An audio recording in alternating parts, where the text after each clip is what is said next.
Hey everybody, it is Cinnamon Cooney, your Art Sherpa, and today is a very exciting day because we're going to be painting together a vintage old rusty truck in a field that has flowers growing out of it. Now, in comparison to last night, which was a very beginner-friendly painting, we're going to actually get into some more advanced techniques. I'm going to show you some really cool ways to get rust in patinas. We're going to work on really new color mixes, some more subtle changes. We've got more colors on the palette. And really what this is going to do is going to expand your tool set. I'm going to break it down. I'm going to make it, I don't know, I hope fun, because to me art's fun. And to help me do that is my husband, John. Hi, guys. He is here to do a bunch of really fun things. One, he's here to crack me up because he's my co-pilot and that's what he does. He's also here to make sure that your viewing experience is actually very effective. So what he does is he tracks me with the cameras, tries to predict where I'm going to go and zooms in and make sure you can see what colors I'm mixing. You can see the techniques that I'm demonstrating and you're really inside the canvas. So that's really fun. He also tries to read comments, but the chat does tend to go by a little fast, but he does read comments. If you want to have the best chance of your question being seen, put that question in all caps. I swear we know you're not yelling at us. We know it. The moderators may come in and help answer your question. The community may come in and help answer your question. And some lucky viewers are going to get their questions asked live on the show. I just want to say right now, we are never ignoring anybody. But there is a lot to go through. So, look for those answers from different places because really this live stream is a really special resource for you and a nice way to spend your Saturday. Who's ready to paint this truck? Oh my gosh, there's so many people ready to paint today. Are you guys ready? Yes. Okay, so some things you guys are going to want to need. If you go to my website and you go to the calendar and click the truck, it will open up a event page, and on it is a traceable and a grid reference and a picture reference. That's going to really help you, know what you're doing. It'll give you some nice anchors. There's also some materials and everything there. It's in an unusual place for us because there's some stuff going on with our website. And so you may have to look for it. I've also put it in the traceable event on our website as well, just to help you guys find it and in our Facebook groups. So I'm trying to get that info out to you. And guess what we also have? We have an extra new teaching tool today. Oh, do we? That we're going to be testing out, see if it helps maybe break some things down. Yes, there's a traceable. Yes, there's a grid. If you hate gridding, hang on, I might change your mind because we've got a new teaching tool. But definitely know that traceable is there and it's not wrong to use it or cheating or any of those, things at all. All right, boom, I'm getting into it. See, John has to predict where I'm going. So I have in fresh, not even open to the air, 2-pack canvas economy. I paint a lot. So for the most part, I don't tend to paint my lesson paintings in upscale canvases just because there's a lot going on here. And you go through a lot of them. I do a lot of these. So I'm going to unwrap this little sucker. If you ever want to save this plastic, it does some really cool techniques and effects. So if you're an upcycler, there's some really fun things that you can do with your plastic. Generally, they wrap like one and have one unwrapped. I'm going to go for the unwrapped one. Sound fun? Yeah. Let's put a wish on here. All right. If we have a wish, I'm going to go ahead and just do it in green because we're going to be painting over the whole canvas. Barbara was wishing. Let me check my phone. This was really sweet. She saw that we did wishing, and she never knew about that before. So she wished that Michael and Ann managed to get their wedding. And I'm going to say this for all of you going through a COVID delay on your wedding. I wish that everyone waiting on their wedding gets the dream wedding that they deserve. Mm-hmm. And it's wonderful and good and happy. And all the caterers get the food in on time and your cake is as you ordered it. And all the wedding things that one dreams on that party happen for you. So that's our wish for today. We have a bunch of colors. Some interesting things to talk about. We're using both titanium white, which is a very opaque white, and we're using zinc or tinting white. And that's a very transparent white. And they're going to do a couple of different things, and we do want both of them. We also have Naples yellow, cad yellow, Indian yellow. That's because we have a lot of interesting and unique greens in the background. So that's why we have those colors there. I have too many titanium whites up. I have cad red, phthalo blue, ultramarine blue, phthalo green, yellow ochre, quinacridone magenta, burnt sienna, Mars black, and a little doxazine purple. The reason there's so many colors in this palette is for the flowers, because we're going to be really playful and really try to experiment with a bunch of different things. Let me put my coffee to the side. I highly suggest you have a libation, a refreshment, something that makes your painting time more enjoyable, because that is really going to keep it fun. Interestingly enough, though, we're going to start out with a different kind of ground. I want to introduce you guys to something. It's not a paid sponsorship. I just want to show you. Mm. So this is Holbein gesso. Holbein, I think, makes some of the best gesso on the planet. They have like 35 colors of gesso and 3 grits. Ooh. So if you need a really specific type of gesso, this is the company resource. I have a bunch that I was testing, and we're going to use a raw umber gesso ground. We're going to add a little Mars black to it, which will give us the effect of burnt umber. So this is raw umber. Isn't that nice? So you can see the gesso is just really fluid. Gesso is different than paint in that it has a bit of a tooth to it. And maybe I'll just paint this right on there because it's just so nice. You could do a burnt umber, you could do a raw umber, I think, for this, but what we really want is a ground. What does that mean to have teeth? So there is a grit powder. Generally, it's a marble dust or gypsum or something like that, and it allows the paint to stick to the canvas. It's toothy, thirsty, hungry for paint. So when you gesso something, you make it so that the paint sticks to it really easy. Yeah, it's a surface prep. And so sometimes it's about changing the tooth of your canvas. Sometimes it's about kind of repairing a canvas that's maybe not performing as well for you. If you are going to do a color ground, be sure that you paint all the sides, even on the short stretchered canvases. For no other reason than aesthetics. Just in case you don't want to frame. I normally only do this on thick stretchers, but it's a good habit to get into if you're painting a lot and you don't have framing for all your painting money. Now, to do this, though, I've got to dry this and then flip it over and paint the top.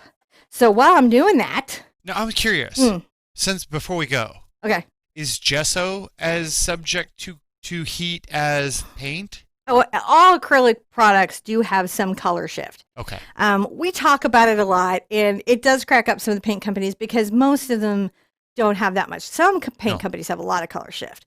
Most do not have that much, but it is something noticeable in most paints, especially in watercolor and acrylics. You'll see things change color, either dark to light or light to dark, depending on the medium you're painting in. Yep. Acrylic tends to darken. Right. So... and that's just, one of those things where, hold on. There, go. Buttons. You got to work them out. So, yeah, I was just, I was curious if we needed to be as careful with the gesso as you do with paint, and it seems that you do. And that's because, heat can induce color shift, shrinkage. It can do all sorts of things that are not so nice for your paint. So it's best to use it on the lowest heat setting and just allow the air to cure the surface. And yeah, Patty, that is just about, thank you.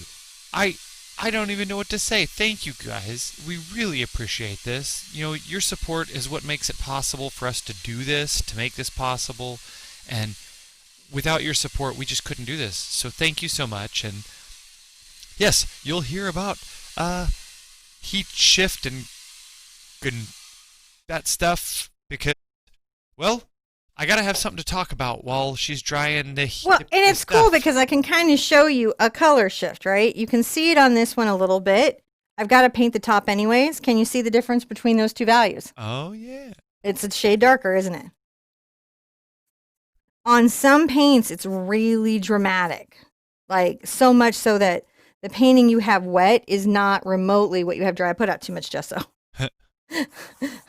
Just, you don't have to put out that much gesso. It just was like, it came out of the... Yeah, I'll give myself 2 gorgeous base coats just to treat myself since I had poured out so much. Check your corner in the top left there. Corner in the top left. That's your right. I know. Okay. But they both had it. I'm just pretending to know. I'm being like a cat. Like, I knew what I did. I knew that was my right. I was testing you. You test me anytime you want. That is what marriage means. You make a YouTube show together and you test your wife during art classes. That is the meaning of marriage. Right and left. As you go. So, there you go. That's what we do. We we paint. See, then you can see it drying. You can see as the sheen changes a little bit, it gets a little more matte instead of shiny. Darkens in there just a little bit. So those are some things you should be aware of. And getting the 80s wind machine going. So just, I'm never sure if she's like going to be done in 2 seconds, so I'll start talking to you guys and get into some deep philosophical thing, and I'll be two parts into the thought of the third, and she'll come back, and then I'll be like, well, I don't want to interrupt, so I don't want to like keep talking. But you know, as the paint dries, it's there she goes. It is nice. It's a brown canvas. We have achieved brown canvas. First level unlocked.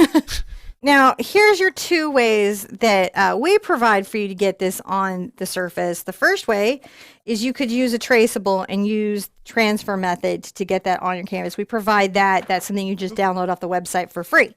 Yep. The other way that we do this is that we have a grid, and the grid is measured out to match the size of the 8x8 surface that we're painting on. Yep. And you make a grid with a chalk tool, which I'm going to demonstrate here. And we're going to talk about how to be more successful at this and how to know what to grid and what not to grid. If you're doing the traceable, you would do this now. If you're doing the grid, you would do this now.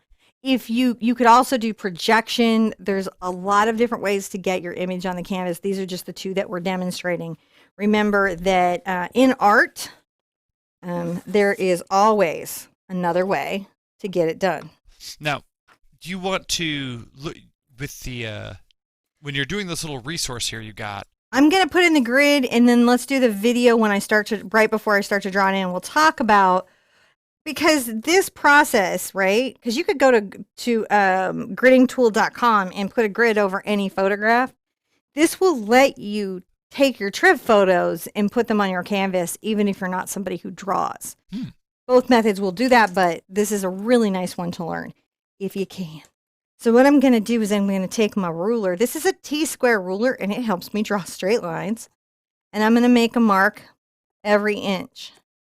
This is a Dritz chalk tool, but you could just use chalkboard chalk. I do like this tool.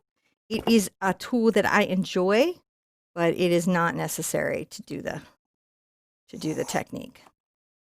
The T-square is super helpful. Unless you have a really steady hand and you're like great at straight lines, which I am not. So you just come along every inch and make a mark.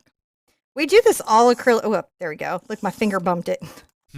We do this all acrylic, April, to get our images on. I do think it is an invaluable tool for transferring images. Come this way. Whenever you have trouble getting your tools in, just move your surface around. Don't suffer, though. No need to suffer. Not required. And I find I do have to kind of scoot back my T-square sometimes to make sure I get on my marked lines. And then I just go the opposite way. That's going to create the grid that duplicates that grid. So that's pretty nice. I wonder, because I know we have people who are like, if I even see you gridding, I don't do the lesson. No gridding! And it's okay. I don't mind. I don't mind when people do that. You've got to pick the right lesson for you. I just want you guys to know I don't take resources away from you. I just add more. So if I add a grid to a lesson, I didn't take away the traceable. I'm just adding the grid as another way of getting there. But you can still find your traceables on the website and use that method anytime, whatever's best for you. You could print it out as a giclée and paint over the top of it. So there's a lot of ways to do that. Now, I also find that it's helpful to match the numbers because I can get a little lost visually in my mind. Oh, yeah. And so what I do is I duplicate those. So if I need to check what square I'm on, not so big on these small ones, but when the surface gets bigger and the image gets much more involved, oh, this becomes like my saving grace, that little measurement tool thing. So John will play the video for us, and I'll talk to you while it's picture in picture and explain to you what we're kind of looking at and what you want to be doing if you do this with me today, or if you decide to take this technique and do it on another painting. So what I'll do is I'll move the camera over here just a little bit so I can give it some more room to play. That's perfect. And then why don't we do this? Excellent. So what you have here is a grid, and I am showing you how you find the lines. Is there any way to start that back over? Because I think it started in it. I can slow that back down, and I can control the... Look at that. See? Go all the way back to the beginning. I love how I ask these completely random and possibly impossible things. Okay, so here we have our image. And what you might be finding for yourself at home is that it's really hard to know what to draw in each square. Because what you basically do is you go square by square, and you draw only what you see in the square. What you're trying to draw are the structure lines of the image. These are the major lines that create the image for your eye. So the outer contour lines and the big event lines, stuff like in the grill or around the wheels or along the hubcap, things that help your object be where it is. The other stuff that you tend to want to try to find a draw in each grid is the like landscape lines, like stuff where the leaves and trees are. I have this video in group with the grid reference, and it can kind of help you say, oh, this is all I've got to do. This applies to any of the images that you might be painting from, like, you're like, I got a really good picture of the sea turtle or wonderful Bahama pig on my trip and I want to draw it, but I don't know how to do that. This is a great way to do that. Does this kind of help break it down? Do we have any questions before we get started? Yeah, I think that does help here. So I'm going to make that disappear real quick. So I'm going to do this in real time, and you can watch me take that sort of lesson to my canvas. And it takes me a little bit of time on any complicated image that I'm gridding. You know, it does take me a minute, but on stuff like cars that I'm not like organically really competent in drawing, I find it super helpful for me, because otherwise my cars tend to look a little artful. You know, it's interesting. I'd like to address, there's some kind of question comments here and some things that I've seen come up before. Okay. So it seems that there is a tendency, a predilection, I'm not sure, but to feel that you should be pushed to not using a traceable and to try to grid it or draw it yourself, because in some way that makes you a better artist. It's just a tool. It's just a technique. I offer it because it's of the techniques. It's nice and it works well, and it's easy for beginners. When I want to erase, I just get a damp brush. But just like if you traced... You haven't cheated. It's just a method. Sure. Is it okay, though, for you to be like, well, I'm okay with just tracing forever? Yes. You never, ever need to change. Okay. That's why I continue to offer it as an option, even on the advanced lessons. To back that up, there was and I want to say dude, but he was definitely a dude because he had the big 80s hair and he was an artist and all he did was trace. What was his name? I don't know who you're talking about. He did all the fantastic pictures. You mean Boris Vallejo? Yes. Well, he didn't trace, he did projection. Projection. Yeah. Okay. He used projection as a method. And he said a very interesting thing about it, because he got a little bit of flack, as one can get in the art world. Okay. Which was, oh, well, you don't really draw. And he's like, look, I can draw. I can freehand this whole thing out. He's like, but it's going to take me 200 hours to do so. And it wasn't the most efficient or best method for him to put his images in. I mean, he makes a living at what he does. And time definitely was a factor in his decision-making process on how he did it. There wasn't a lack of skill. It's like Pablo Picasso could draw realistically. That's not why he did Cubism. Mm-hmm. He didn't simplify his drawings because he was somehow having trouble with objective imagery. I think like at 12, he had pretty decent realism skills. He just always had that. He was trying to find a new way of saying something instead of saying it the same way. So sometimes artists will make a decision, and it's not about a lack of skill, right? It is about time and process and trying to get a very particular and specific result. I think that there are some grade school philosophy that sticks with us, Yeah. where we feel like, oh, well, you know, in grade school, if you trace, you've cheated. Mm-hmm. Interestingly enough, things that you learn in grade school are not necessarily true Yep. in your art process.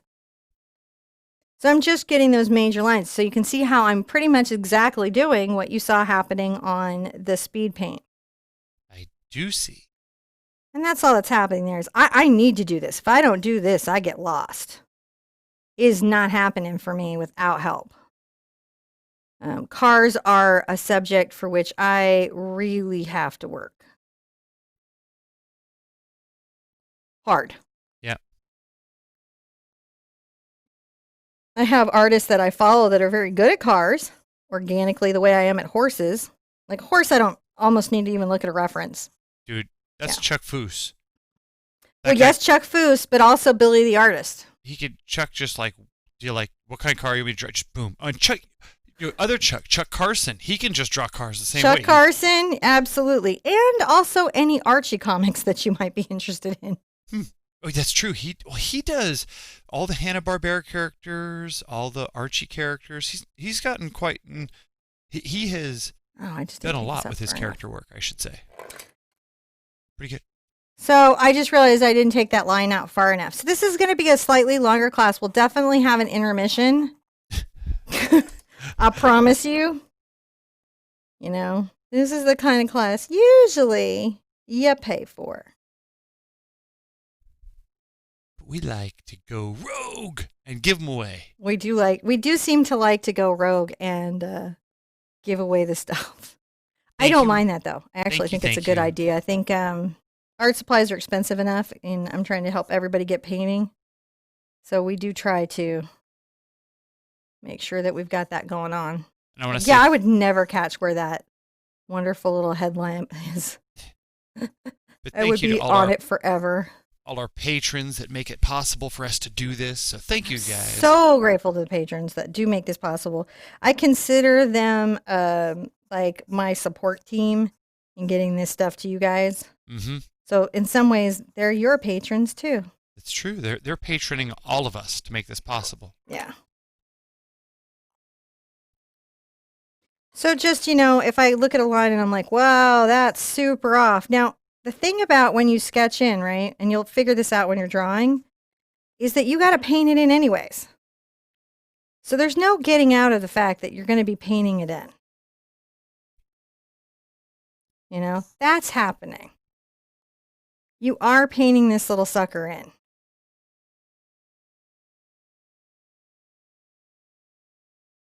Oh, this grill.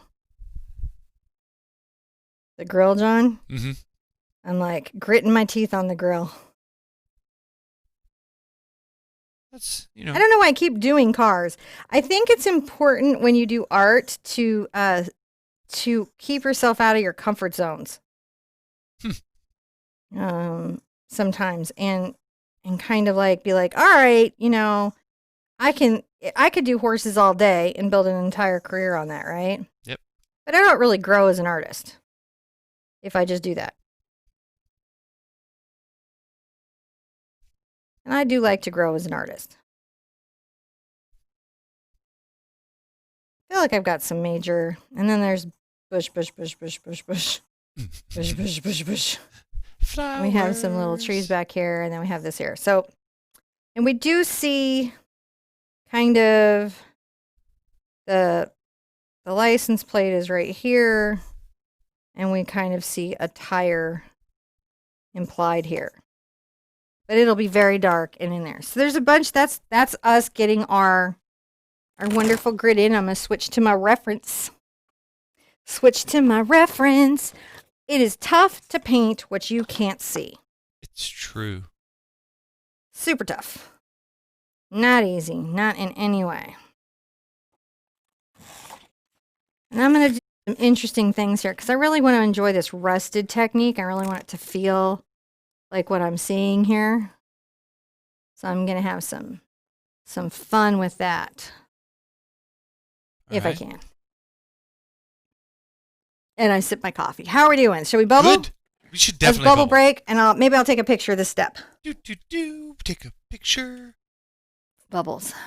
Because we're awesome.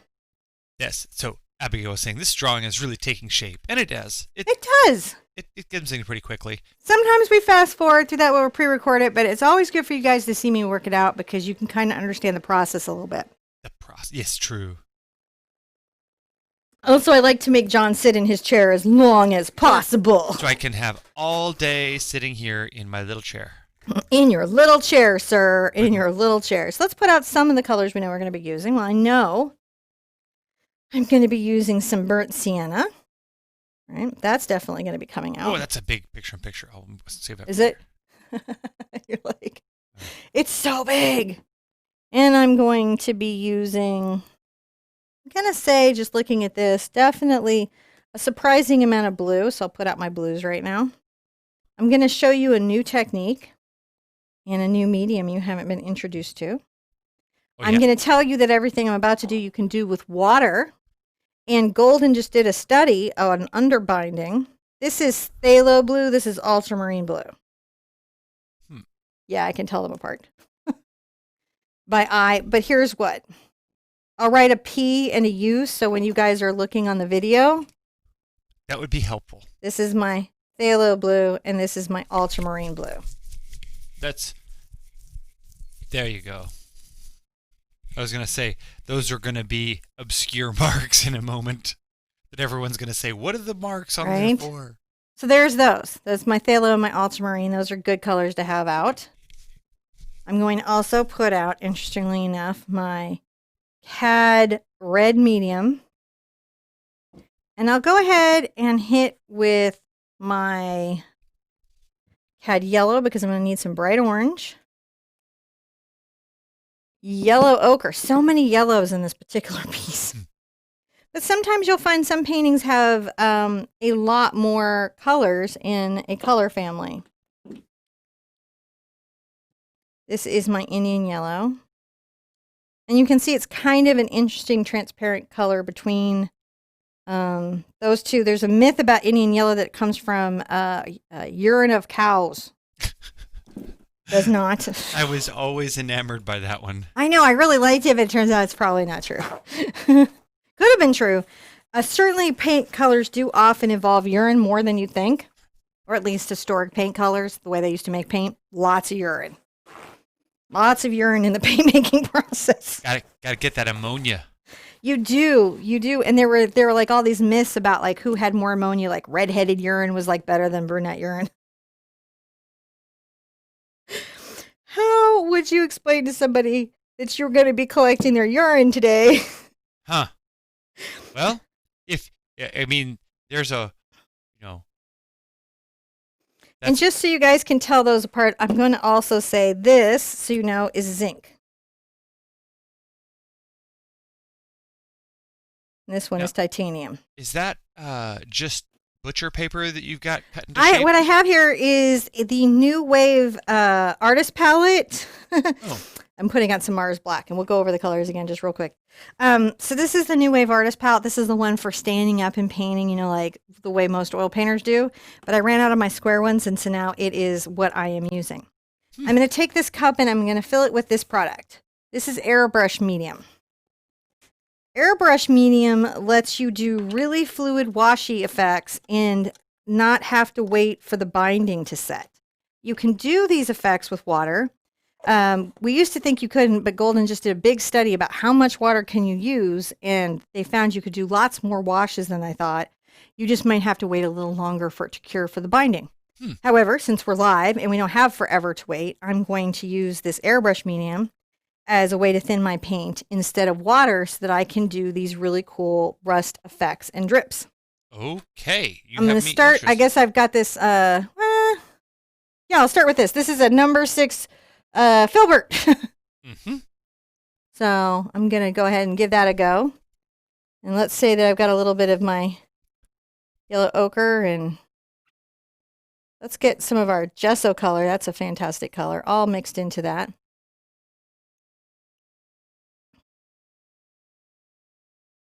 And we'll start talking about some of these really wet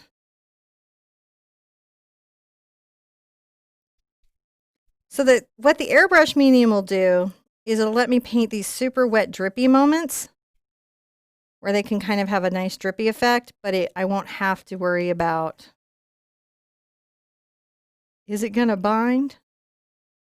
Because it will bind. I'm taking this color, this light color,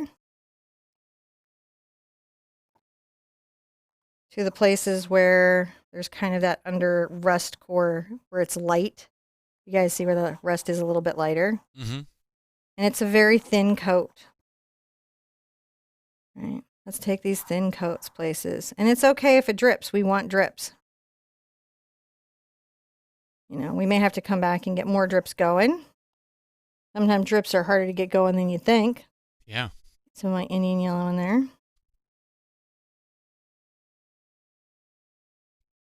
And then if I want to dry this, instead of having to wait as long as I might otherwise, I'm going to be able to. Now, if you were, a couple questions. Why did you tint or paint the background a color? And two, if you didn't have colored gesso, could you just do it with paint? You could just do it with paint. I'm going to take CAD red and my CAD yellow. You can absolutely just do it with paint. But why did you do it? Why did I do it? Because as I paint, paint is not always opaque. It's often very transparent. Get a little more of this orange here. And what can happen is that the undersurface shows through. When you have white, sometimes it just makes the painting seem like it has less depth. Yeah. I want to make sure that this is feeling very rusted. Don't you want to make sure yours feels rusted too? I'm adding a bit of that orange. A couple of places.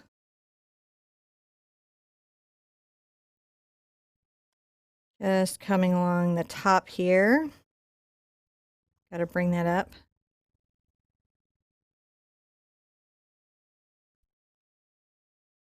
Just playing with these. It's fun for me. Hopefully it's fun for you. I'm going to bring some rusty effects here. And again, you could do this with water. What you may have to do, though, if you're doing it with water, is just allow it to have a little more dry time. Go ahead and add that headlight back in a minute.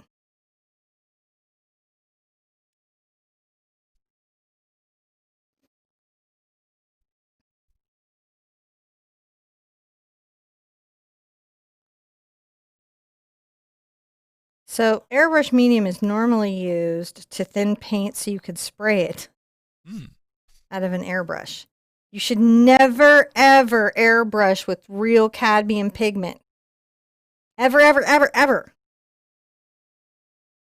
Ever. Let's get some more red on here. You can add a little brown into it, a little burnt sienna. Now, how does this stuff compare to using glazing medium? So glazing medium would be another one. It's just not as runny. This is as runny as water. Oh. That's the only difference. And I can even make drips and stuff with it, and it won't impact the binding, especially on short-term, like kind of fast paints like what we're doing here. So instead of glazing, this is more watery. This is super watery. You can see the drippiness, and that makes it okay. This is a really cool way of doing it. It is not the only way, but it is a cool way. You could try glazing medium and get these in. Glazing medium is awesome.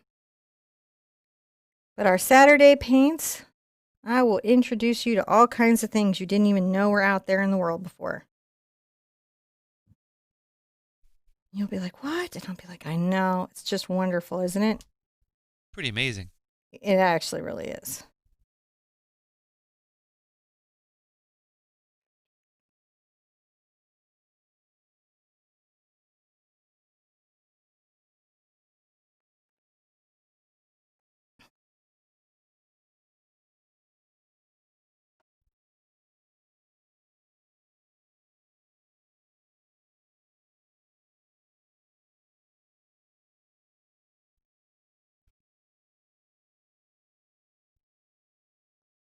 And as much as we're thinning it, I mean, chances are you could absolutely just thin with water. So don't feel pressure. You know, I feel like this drive to introduce concepts and new products and ideas to you. You're driven to do it? I'm driven. Like So this driven. this you know what? You know what's not driven? Mm. This truck. This truck is not driven. This truck is not driven. I'm going to get a little blue into this. It has entered the comfy cab portion of its life. It really has. Look at that, gorgeous. And see how it's doing a bloom, almost like a watercolor effect there? Uh-huh. It's really cool.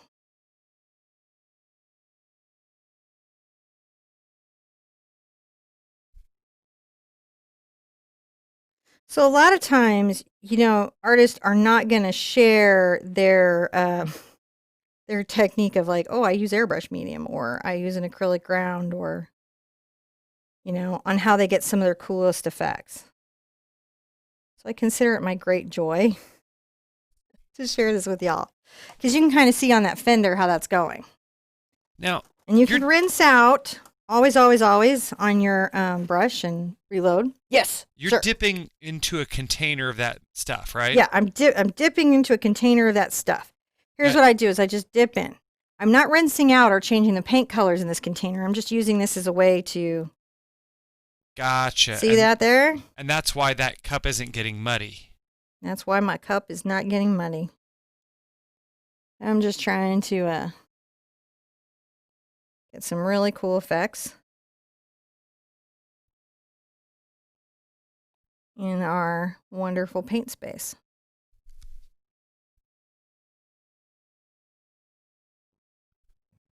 Again, number 6 filbert, so this is going to be fun too for windows and things.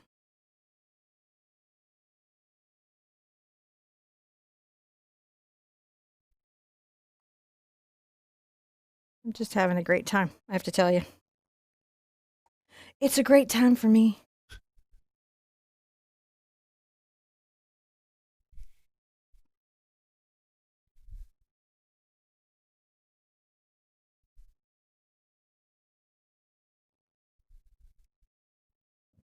I'm really enjoying this. Yeah, it's just relaxing. It is. It's very And also, relaxing. John likes all the car paintings because, like, he's a fan of cars. I am a bit of a car. I'm like never sure. Am I painting these? Sometimes I think I just paint some of my cars just for John because he sits here all the time, all week, making this happen. And it's nice to make sure that he's got something. I like doing it. I have probably the coolest collection of cameras of anyone I know. Do you know? Like I have more cameras than I ever thought I would have camera, and like they get used too. It's true, they do.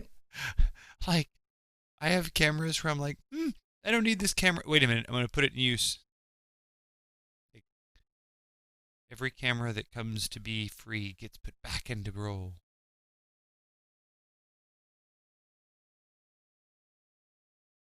Yeah, fun to see that little rust effect actually happen. It is neat. And you wouldn't know if you didn't know that this was a doable thing. Oh, rust. Definitely need to get it under the headlight. And I can put headlights and major structural things back when we come back and paint with, like, you know, very considered hard lines. But this is a special pleasure to be able to put in early days.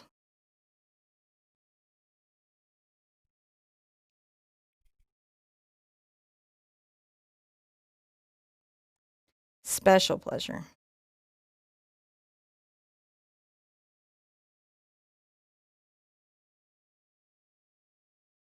Early days, early days.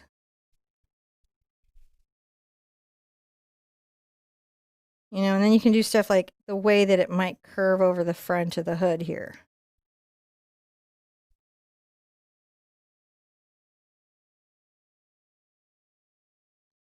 See, that rust is starting to happen around the car. It's good. It's exciting for me.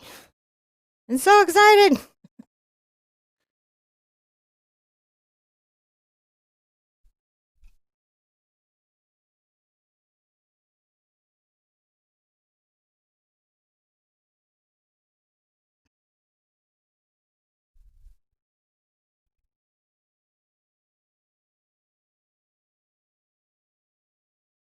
Oh, hey. I think your mom just stopped by and said hello. Mona? No, your mom. Oh, Mom. Hi, Mom. The kids got their dino tacos. They got them. Just if you're still here, they got them and they loved them. And the first thing Jeff Spider did is he built them, and he just thought that they were the cutest things ever. He's not quite sure he's willing to eat a taco yet, but he is willing to eat food from the taco container. So That was pretty impressive for him. He was like, yes. he felt very loved and supported in his food journey. The great thing about like when you share space with your family, just going to come around here with a dark line.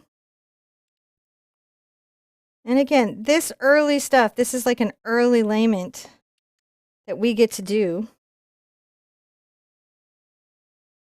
If you pour paint, those of you who pour paint and you're wondering, yes. Yes, it works for paint pouring.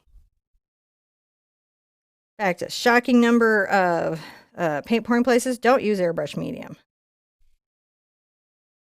So if you saw it today because you were in my thing and then you use it on a video, shout me out. It's like, be like, hey, I saw it and then I did it. Mm-hmm.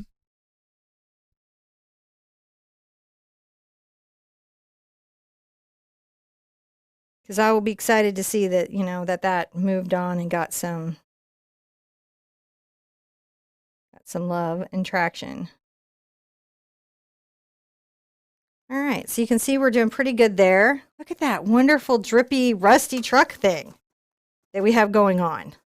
How lucky are we? Now here's an interesting thing. Ultramarine blue and burnt sienna make a really fabulous gray. I'm going to get some tinting white into it.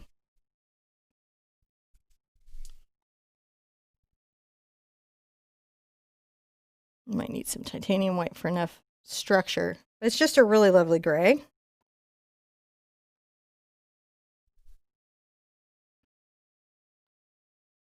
Just putting some in there.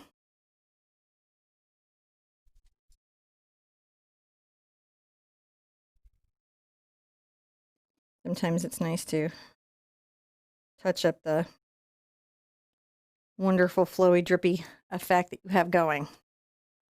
Drippy, drippy. I'm going to go ahead and take a little of my ultramarine and my white. And I will come here.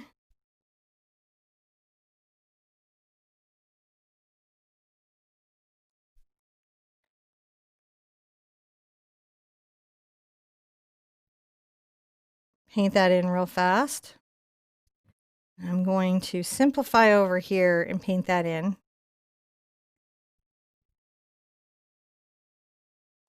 It's not going to take away from the realism of what we're painting. Sometimes when you're painting, you will look at what you have going on and say, this may be true, this is accurate, but it's busy and I'm not going to enjoy it.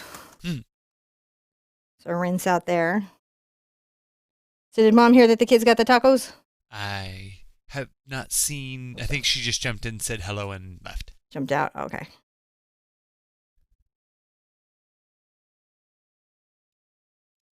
Well, it's not like I don't have Skype and can't call her. So we do talk on the phone. There is another method of reaching each other. I'm going to go ahead and load up with some white. And I'm going to kind of come at a corner here. And let's streak in a little bit of a white reflection. This is with the titanium white, not the zinc.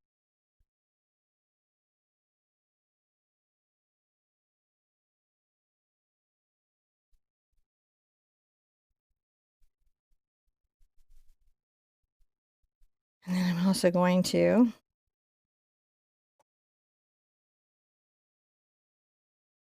Oh, she was here and she did hear about the tacos. Okay, good. That's very good.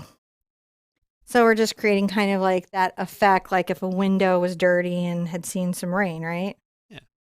And that a little bit. Not totally, but just a bit of it. Now I'm going to dry my canvas with my hair dryer. You are? Yes. Yes, I am. And then I'm going to heat my coffee. That seems like a good thing. So, if you are doing this at home, make sure you have your coffee warm and your surface is dry. I have to say, it's looking a little Chevy-ish. I'm not sure if you guys are car people at all, but that front end is looking like a Tri-5 pickup truck, you know, where they get that when they tilted the front end forward a little bit and it got a little more aggressive. I mean, the hood still, you can still tell that's definitely an earlier hood design with the big roundiness and the bubbliness. But as it got closer to the mid-50s, the lines sleeked out and got kind of rockety. And the 57, man, that was the year of rockets and fins for Chevy. You had the rockets on the hood. The 57 Chevy pickup truck had these big, long rockets that you got to sit on either side of the hood. And in that year, the Nomad, the Bel Air, all of them, they had rockets available on the hoods. That was a really cool year for stuff like that. But I don't know if you this is an earlier model. Also, you can tell by the way that the hood splits on the side and opens up. As you got a little later into the 50s, they pop in the front, just as a regular bonnet hood would. So I don't know. Just wax philosophically about car design from the mid 50s. That's totally. Bam. Is it? Time to heat my coffee. Time to heat your coffee. Blow my bubbles. To blow the bubbles? And blow the bubbles. Oh. I feel like we did really good. Look, we did a really complicated technique. You've done amazing. You learned about a very advanced medium used in a very complicated way. This is something usually only professional artists and a very small amount of professional artists would even know about. So it's really cool. And now no matter where you are in your paint journey, if you're in painting 1 or painting 500, you have a new skill for your art box. So whatever else you did today, you have something very valuable for your own creative process. Should I hop out and heat my coffee? Let's see. We'll just do a little break. Okay. We'll take a little 3-minute break. Okay. And we'll be back in just a minute. Sounds perfect.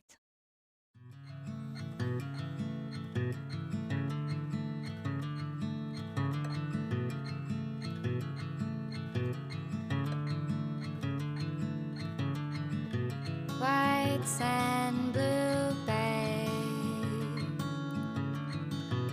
hand in hand, slept there for days. Light wind, gray haze.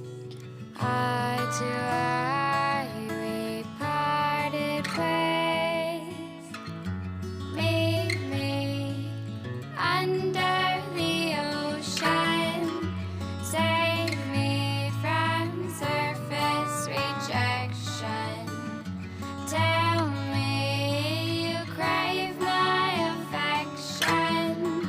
Forever be waves of my ocean.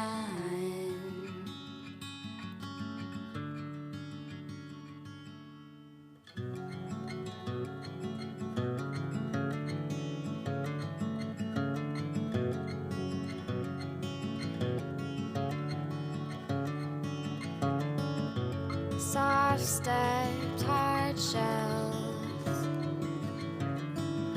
shallow whispers in deep swells. Help me catch my breath, we're getting higher. Imagining your face, you're my desire. Meet me under the ocean. Save me from surface rejection. Tell me you crave my affection. Forever be waves of my ocean.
We'll have to work on another break video. Because I'd like us to be able to take a physical break and a mental break every so long in the pain. Because sometimes these new techniques or these more challenging processes, they can be a little bit physically exhausting. So it's important to, work on self-care, watch posture, make sure you're staying hydrated and comfortable and you're at good temperature, because you'll be so focused on your painting that you will lose track of all other things. Mm-hmm. It is extraordinary. We had a good friend who was painting in the dark one day because she just didn't notice the sun had gone down. It was really funny to go by and turn on her light. Does that help? Because we lose track of time as artists. Now, in the next thing, I'm going to do kind of a very soft background, and I'm going to use blending tools. This is the ultimate varnish brush. 1 inch is my very favorite blending tool. I don't even let my family use them for varnish anymore, even though they are the best brush for varnish on the planet. They're just better blenders. And then I also like this number 12 Print and Select round blender. So these two are going to help me get through getting in a nice, really loose little background. I'm going to put out some phthalo green. Little phthalo green is always good. And what we'll do is we'll take we'll just take a small bright. We'll loosely brush in a green background in different values. Okay. And then we'll use the blenders to create that out of focus effect. So if I were to go like this, right, and even almost this on itself is, in general, sometimes enough.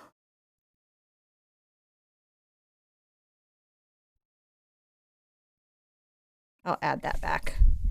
For me, sometimes it's just easier to add things back than retain them. You can get into your Indian yellow back here and kind of add some green golds. And let's take this down around the car. And the reason is even though we have those beautiful plants that are going to be coming up, we definitely want to have that dark base for them to be around. Same with the tree. Yeah. A nice dark base allows it to really have depth. Looks like I barely even needed anything. Look at this. It's not even a thing. There we go. The brush itself is just blending it out so much. I don't even need my blenders. Look at that. Sometimes just working a piece wet into wet and having good timing can get you most of the effect that you're trying to go for in the first place.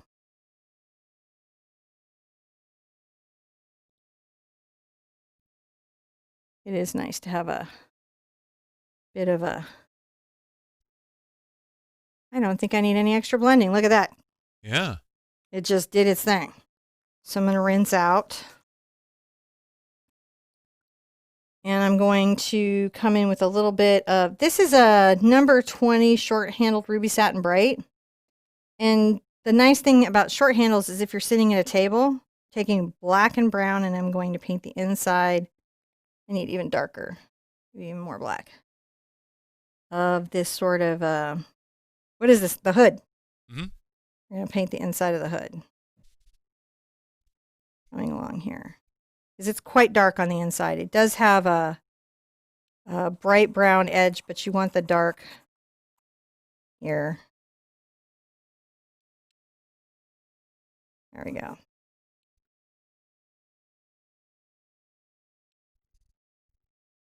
I'm going to get back into the green and brown.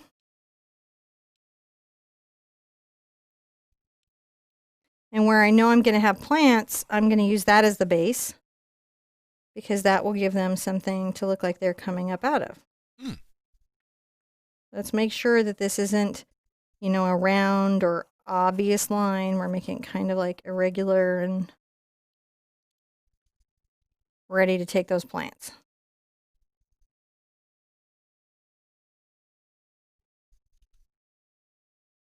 And again, we can always come back and capture some of that. So some of that gets quite dark, but we're going to be putting in some of the dark. We're going to be getting into that now. Like I'm going to take a little bit of my black here, and I'm going to come inside my hood.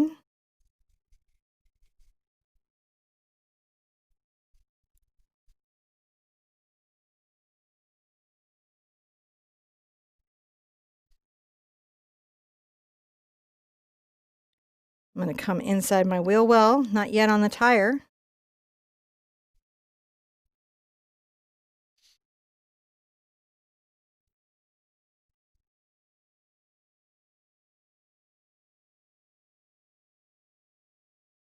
Curve that around a bit. Underneath here. And then where we kind of knew we had our tire, we're going to come back. Because this is all in a very dark value. And that's the important thing to realize, is that sometimes you're really not seeing that much of an object. Your mind is telling you what that object is by what it can see. But the visual of what the object is quite obscured.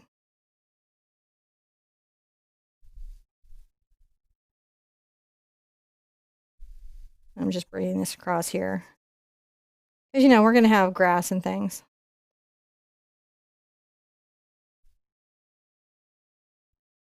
See, here we go. It's amazing how quickly that kind of stuff just finds its way in. Oh, it is. Because sometimes it's about getting that base that the paint builds up on.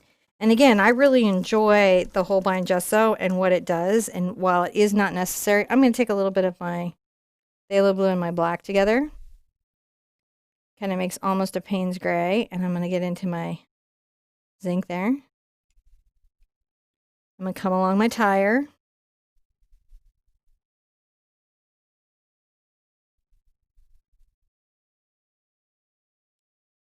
And add just a hint of that showing. Isn't that fun? Mm-hmm. And then also, kind of on the inside edge here, a bit of that. Get my blue and black proper.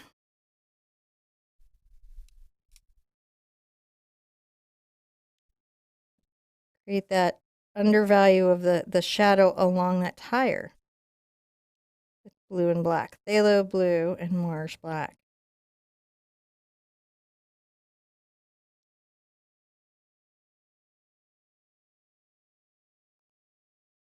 Back into my zinc white, my tinting white. And right here at the tire, we're going to create a hottest highlight. See that? Mm-hmm. Now you're very aware of that tire, but and it looks like, oh, like that's that tire under a truck look, isn't it? Yeah. Not a lot of highlights, just a bit. And take a little bit of my orange, which is my cad yellow and my cad red, into some of my burnt sienna, and I'll come around and kind of start some of my thoughts about my hubcap.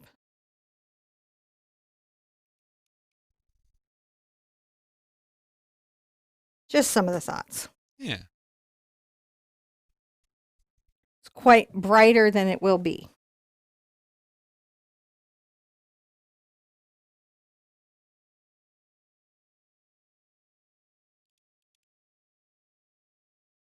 Come along here.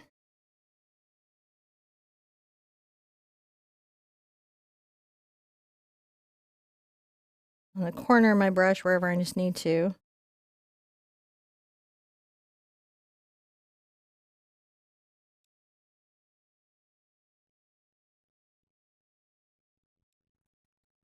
Back up with a little bit of the black blue.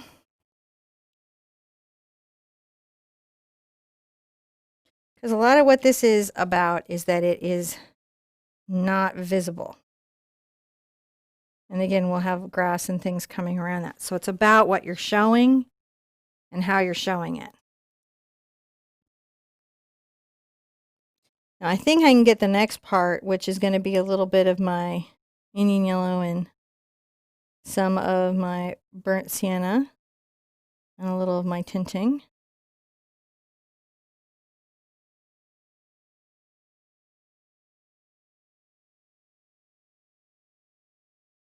I'm going to try to create a little highlight here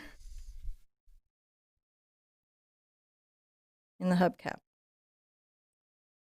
wipe out. I'm going to get a little of my titanium white on my brush. Let's make sure it's a little grayed. You don't want it to be your brightest titanium white because this is...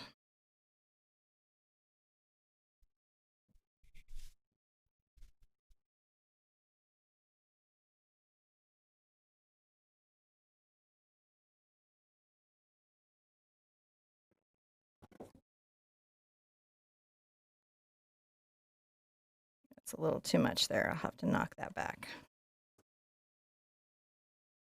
One of the cool things is I can take this a little bit wet. I want to knock it back. Look at that.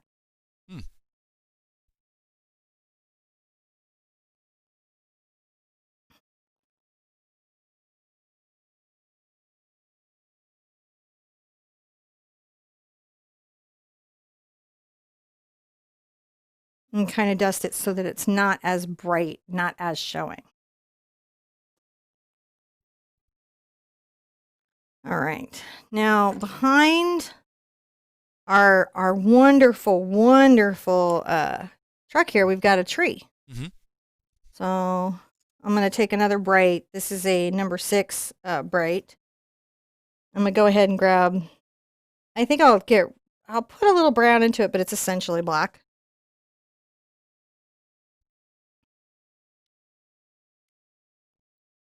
A hint of some tree branches. Hinting at them.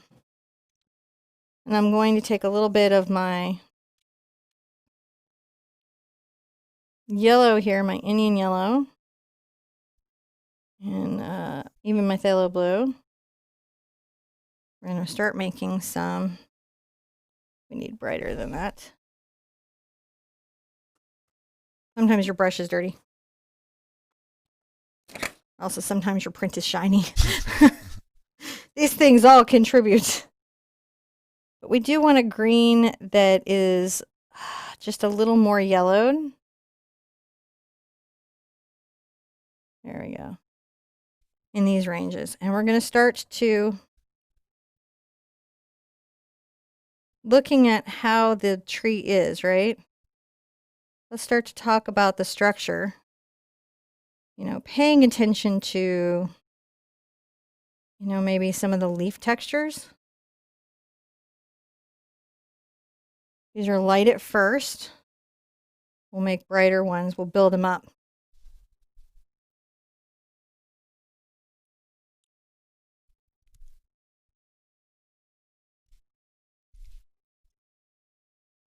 Cad yellow is just too much for this, if that makes sense.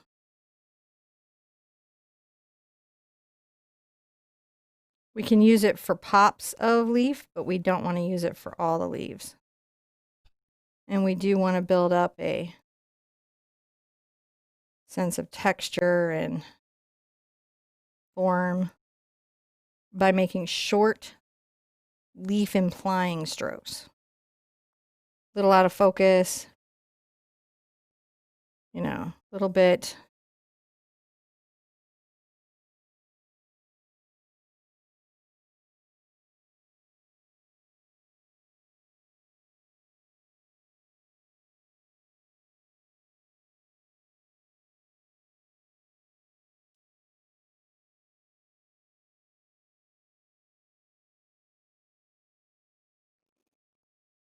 Coming forward, if I get into the titanium white, then the leaves will become significantly more noticeable.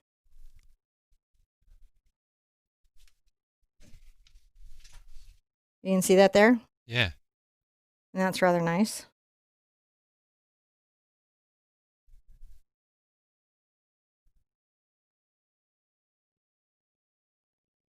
Change up your color range often.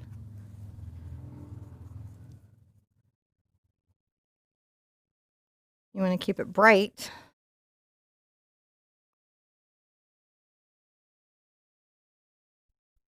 And again, you're trying to paint open. See how the it's like the light catching it is what's making it show? Yeah. That's the part we really want to get into. Catching it, making it show.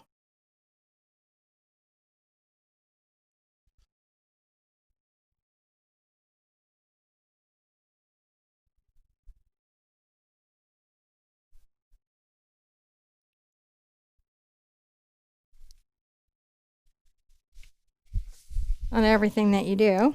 Yeah. Stepping back. Sometimes I like to step back and take a look. Take a big step back. Well, if you do, when you take a step back, you can see what you're working on, where you're at in your process. You can be like, oh, I'd like some darker leaves, or Is that a filbert? this is just a number 6 Raphael Textura Bright. So brights are basically a square brush, and the filaments are just a shorter length out from the ferrule than a flat. Like a flat might go to here. And it just gives you more strength, stiffer brush to move the paint around.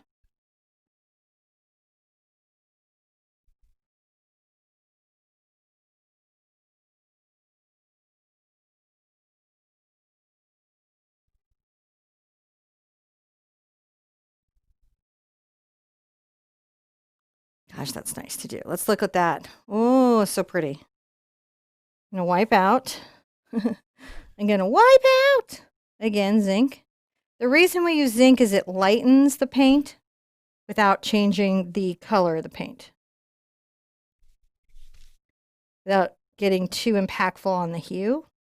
It's transparent, which gives us nice kind of atmospheric effects, which sometimes we really want, because we want those like lit up branches, don't we? Somebody does. Well, somewhere, sometimes. Nice to have them, and honestly, they're quite relaxing to paint. Mm-hmm. And we have a lot of these bright yellow greens here. Not for nothing, it's a real biz. I'm gonna get into my yellow ochre and my cad yellow.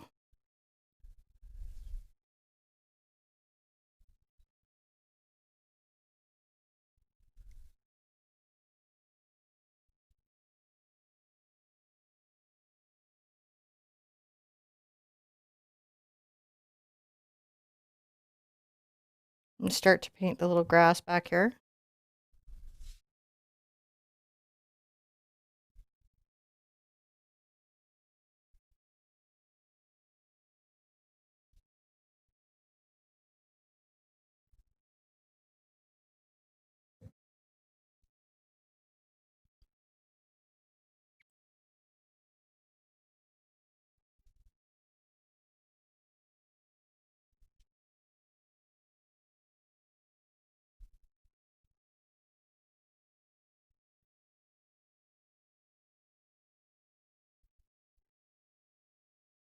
Little yellow ochre and white.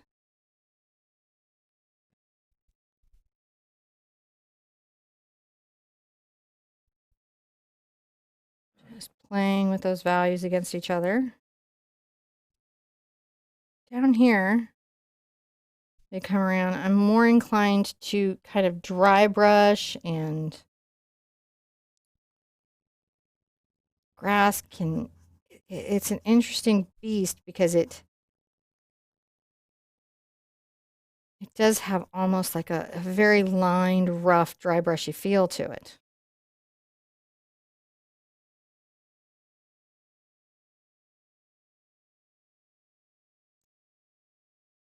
Getting into that and recognizing that can be super nice. Now, I probably won't put that plant in a pot. I think I'm going to get into it as if it's a wild rose that's growing there.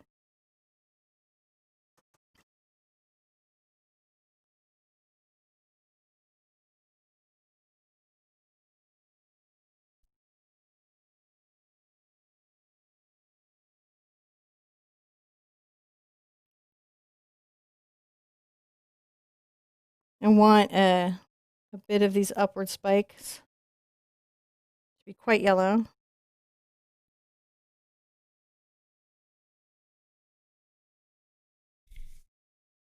Have very strong impacts of yellow. Yeah. Even through here.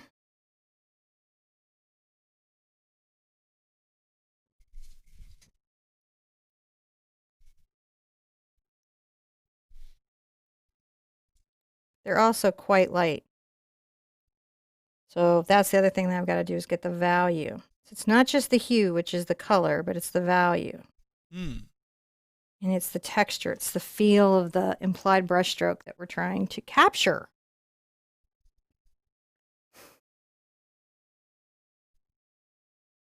John always asks me, is it a long day? How long is it? Just planning. Just planning.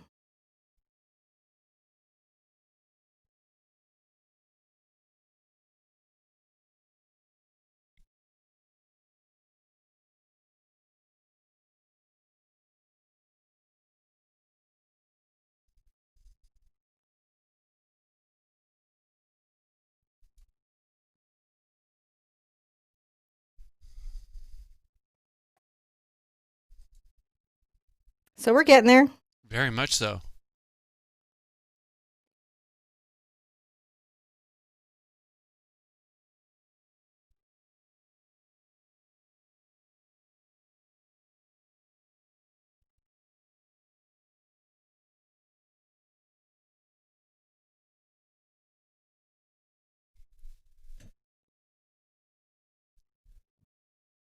Let's stand back and take a look at it, see how it's doing. Yeah. Just making sure that, we're painting kind of what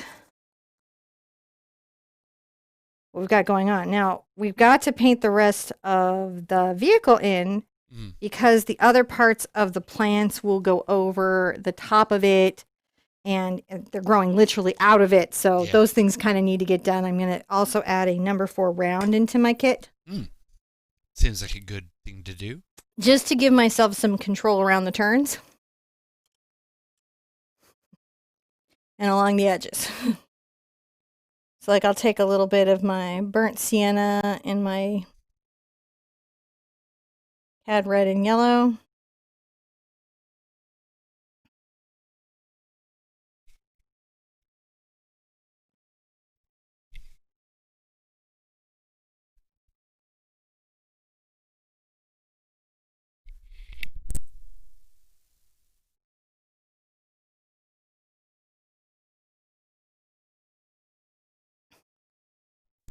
Susan was asking, Hi, Susan. if I don't have the airbrush medium, what can she use to do that drippy You effect? can use water. You just have to realize that it will take your paint a little bit to bind. There's an article in Just Paint about it where they were like, we did a test on when underbinding occurs. And they found that you could use a lot more water than was previously thought. That just sometimes the paint needed longer to cure for the new acrylic that had been thinned out to bind to the underlayer of acrylic. Interesting. So that's all you would need to do is just be a little more patient, but it's doable.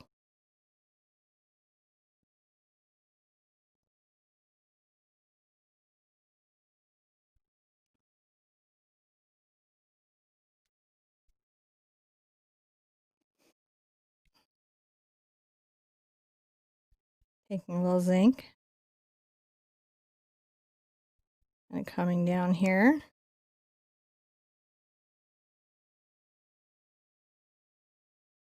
Gonna get into a little more zinc.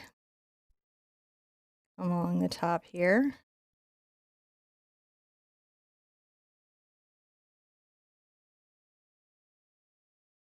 And then bring a little bit forward. So you see I'm kind of creating the shape of the car. Yeah. Get a little bit of my ultramarine.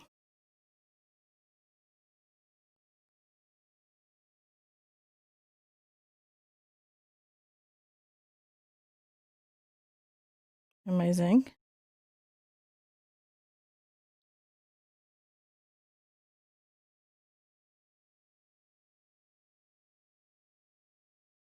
Same. Same. Same.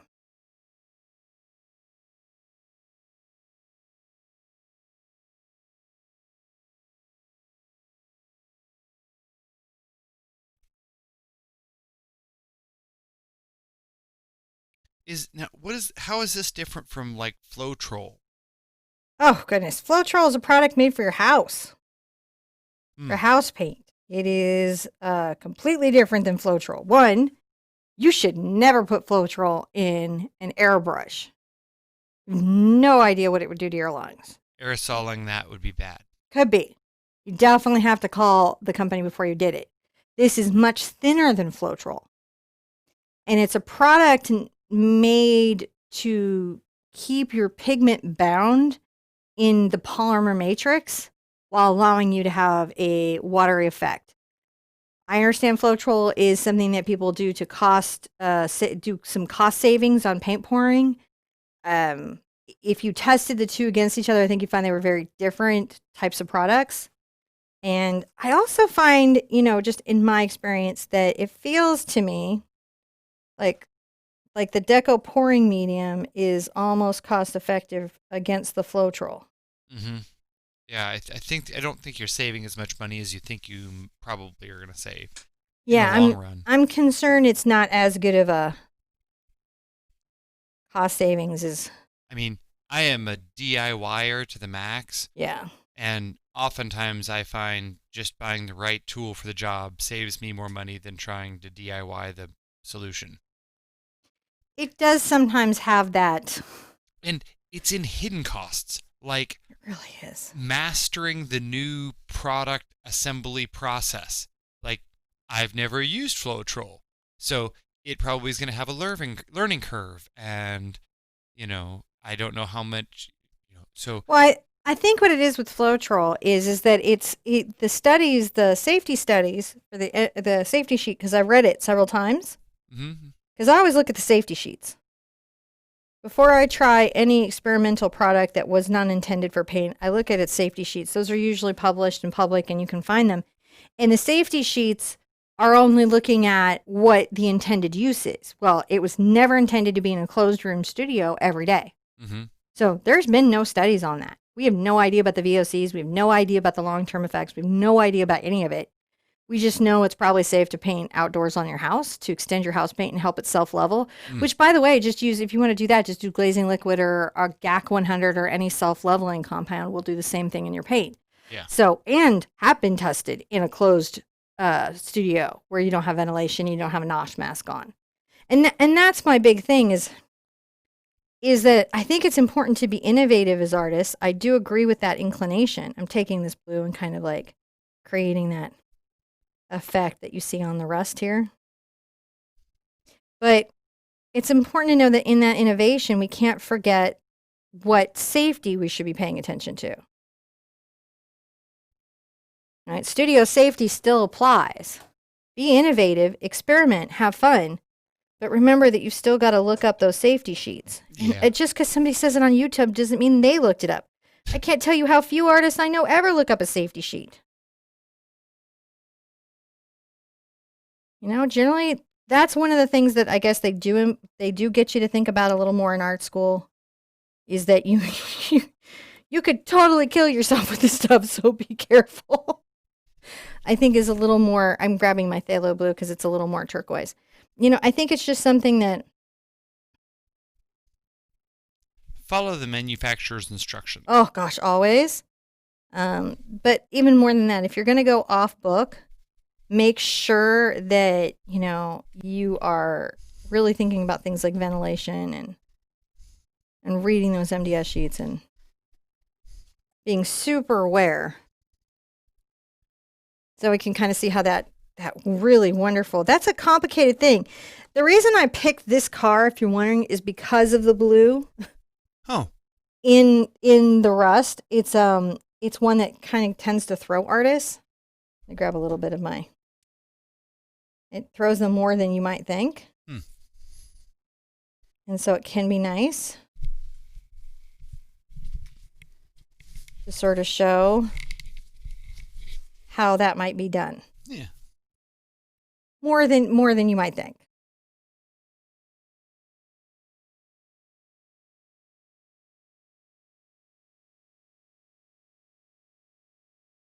And I love how the zinc lets me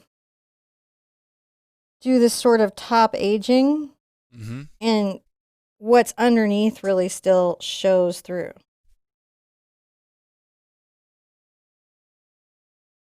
See how that does? I do. And that's exciting to me.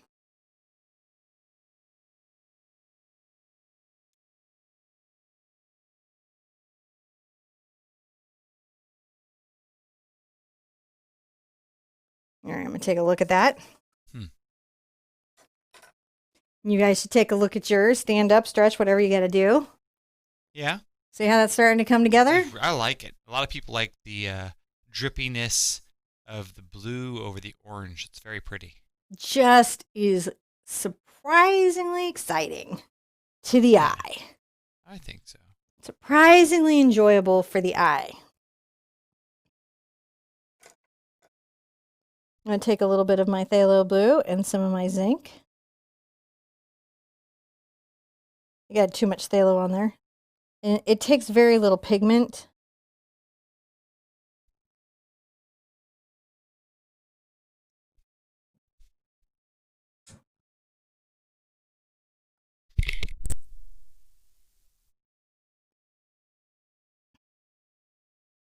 Sometimes it's important to get these streaks and get these effects.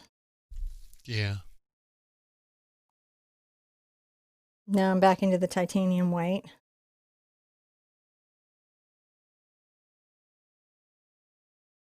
I haven't rinsed the phthalo out of my brush.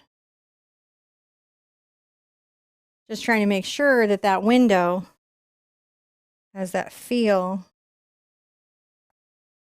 of reflecting. Now I'm kind of like, you can see I'm working the titanium in, but I have this white on here. So if I need to,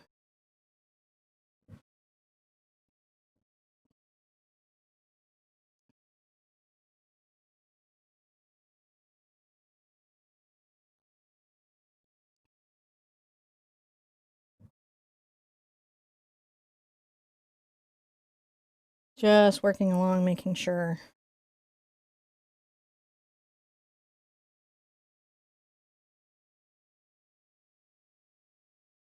That we have values.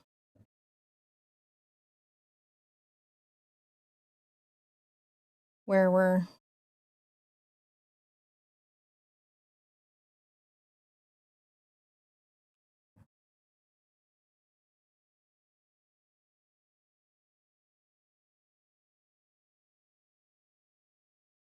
and then if I want to kind of glaze and blend that, I can just take the airbrush medium. Watch.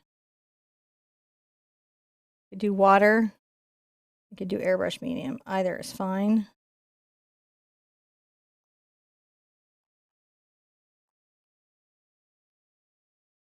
I can age that back as much as I choose to.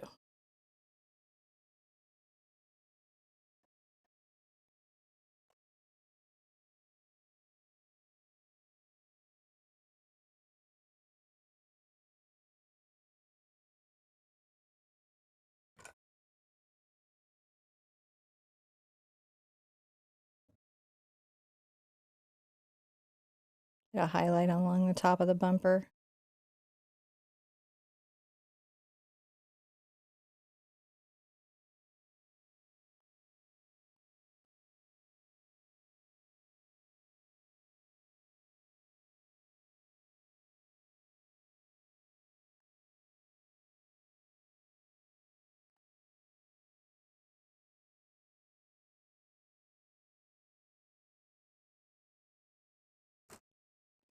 Now this is that weird moment in the piece where adding dark lines is going to be super critical. Right? So we're going to want to come find certain dark lines and start to locate those and put those in. So I'm going to load up with a little black that's mixed with my blue on the toe of my brush.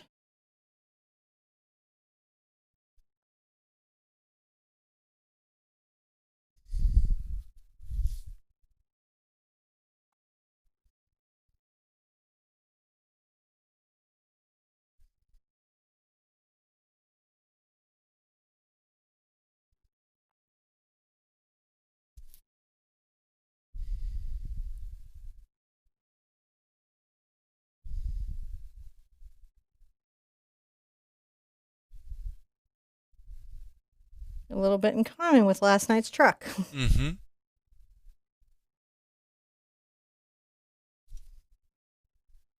Sometimes it's really critical to catch those dark lines, though, because they're what. Now, when you get back from it, you're like, oh, dude, that does matter. Like a whole lot, it matters.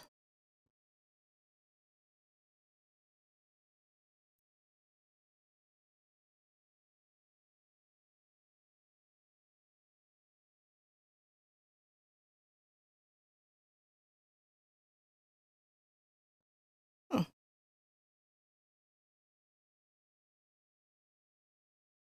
I don't know what to do there.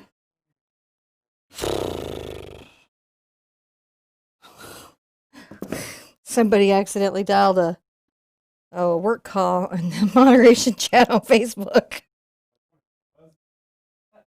Happens to somebody like several times a week. It's a pretty common situation.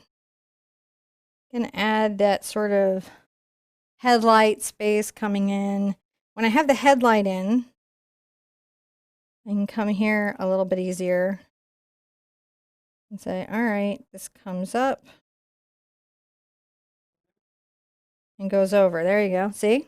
Yeah. Starting to build these lines in the car. There was an interesting question that came up. Oh, I love interesting questions. So there are some elements of painting things that you edit out, right? I do. And that's because they don't translate to painting very well. Right. Or yeah, if I look at something and I'm like, man, I think that's cool and all, but I don't think it's going to make a great, result. I'm going to feather my little brush down here to kind of drip that. Now, there are a couple examples in chat that they're asking specifically, like, so how would you do, like, say, hail damage on an old car? And that's a really specific thing to try to portray. That would be one where I'd pay very close attention to the texture that the hail damage created. And I would want to really try to mimic that most of all. And the same thing with like a cracked windshield. Yes. If I was cracking a windshield, what's the texture? Where's the shadow? Where's the highlight? What are the things that make it feel like the drip is what made, that's what I paid attention to on this, is that there was this drip to the rust on the car. And that was super important to me to capture. For somebody else, there might have been a different little part of the car, but for me, if I could capture that feeling of that drip down rust, then I would feel like I had nailed it.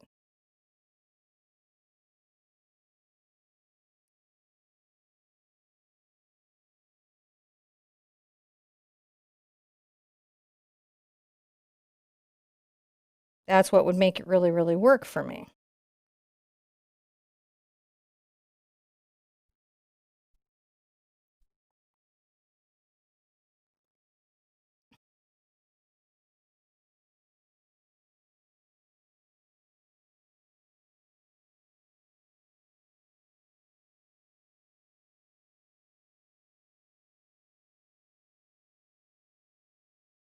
What? See, as it just comes forward, it just is more and more of itself.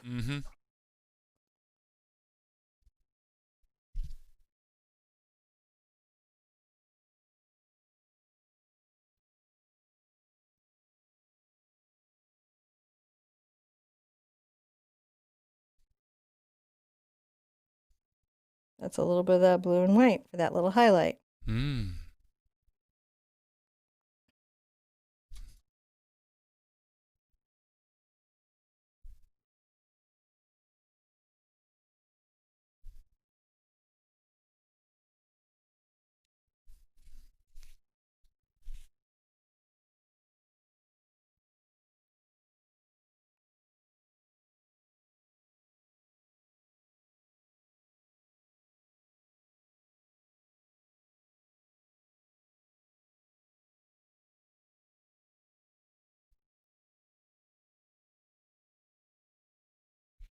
I might have to go back and put back some lines. But I'm starting to try to put in what I'm seeing as, the major elements that matter to certain areas.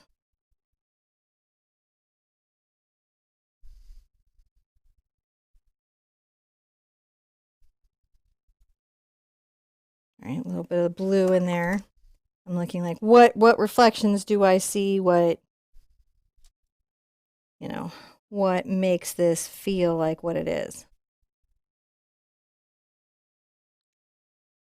This is the first time you've done this particular drip, huh? Yeah, this is well, not in my life. This is the first time I've shared it with my community On YouTube. on YouTube.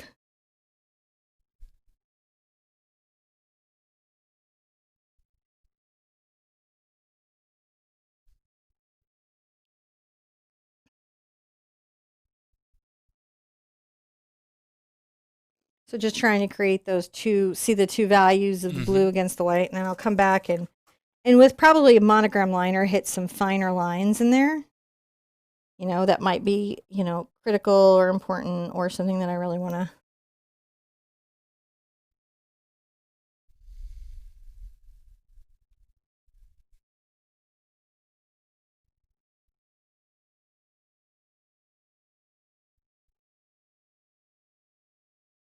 You know, sometimes as you're painting, you'll be like, oh, that's a line that I feel like adds to that. And then you'll come back and, oh, I'm going to knock it back in some kind of way.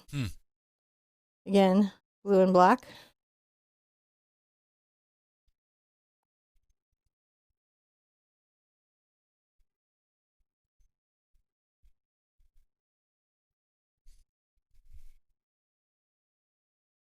That nice little sort of rust top. And then back into these a little bit.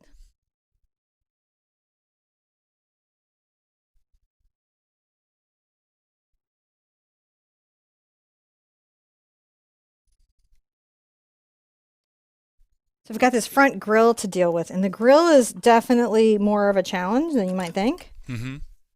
But what we're going to do is we're going to just try to face it head on. What makes it more of a challenge? Because it's got an interesting sort of swoop down and bend. That probably identifies the exact car that it is. Well, let me tell you something about car people, because I'm married to one. These things tell them all kinds of certain information. We were talking about that on one of the breaks. Were you? Yeah. The way that these kind of identify the vehicle. Yeah. This is I don't actually know the make and model of this one. It's outside of my age range of cars that I'm familiar with, but just a little bit. If I had to guess, this is probably a late 40s, early 50s, before the Tri-5 period, because it has a split hood that opens from the side. Also, the roundy nature of the fenders. The whole thing. Yeah, right around in the mid 50s, the rocket race began, and all of the cars started getting big fins and sleek lines and rocket looking ship. Like your own personal rocket ship. And then, yeah, right in the height of 57, when Chevrolet put rockets on everything. The 57 pickup truck got rockets on the hood. Titanium white, brown, and bird sienna and ultramarine blue. Just letting me know the thing. Yeah, I think this definitely has some shape to it. I was for sure attracted to some of that shape. You know, as you get.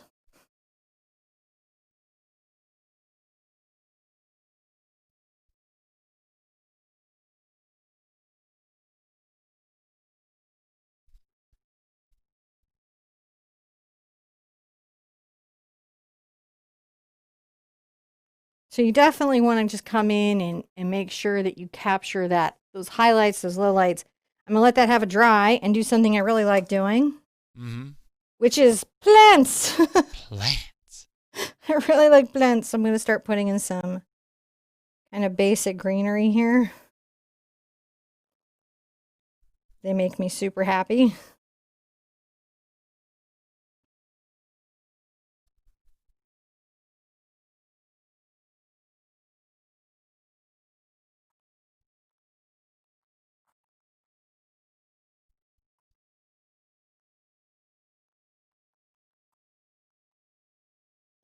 Get some Indian yellow and a little bit of our right into here and talk a little bit about how some of this will definitely pop highlights. Mm-hmm. But you want to kind of speak to some of the subtle shifts that are going to be under our big pops of color so that things don't get too uniform mentally, so to speak.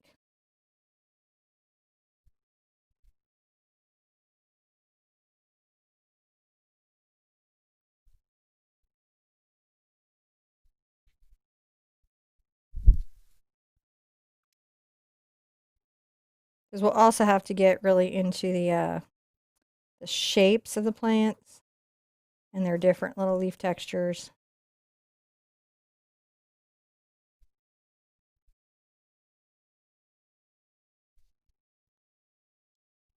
I think I'm going to take a little bit of my burnt sienna and my green.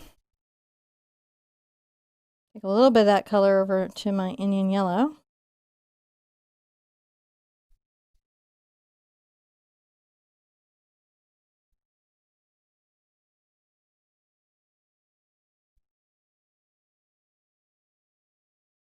It's more happening over here, I'm noticing. Mm-hmm.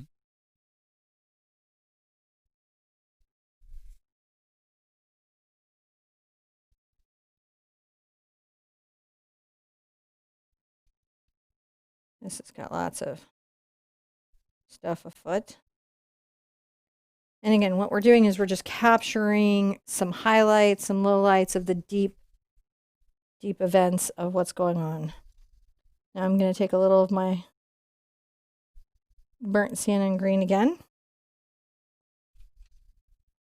And again, as I mentioned, I'm going to make this bush down here not in a planter. Mm. Don't feel like it's particularly additive to the scene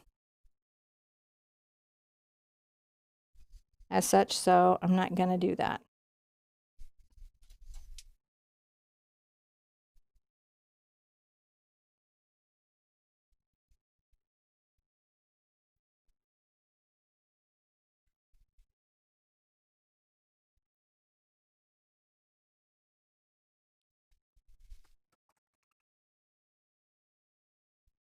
Take a little orange.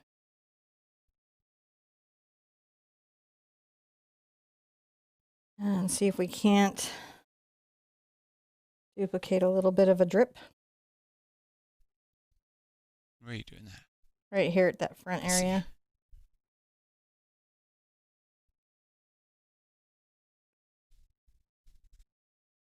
Say, oh, hey. I had some drippies.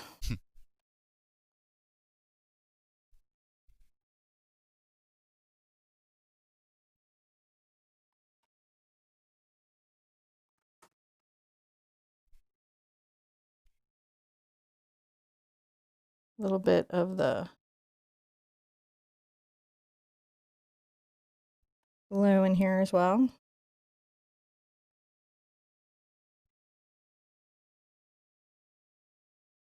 It's just a fun part of that front hood is that still drip there. So I didn't want to lose that. Mm-hmm.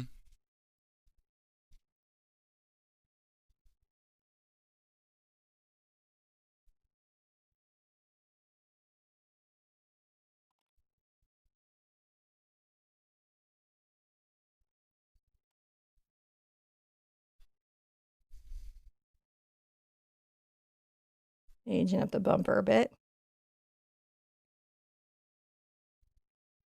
The front kind of license plate is an interesting blue. I'm going to use ultramarine and a little white. Start to speak to that a bit, but not too much because you don't want it to pop out too much into the world, right? Mm-hmm.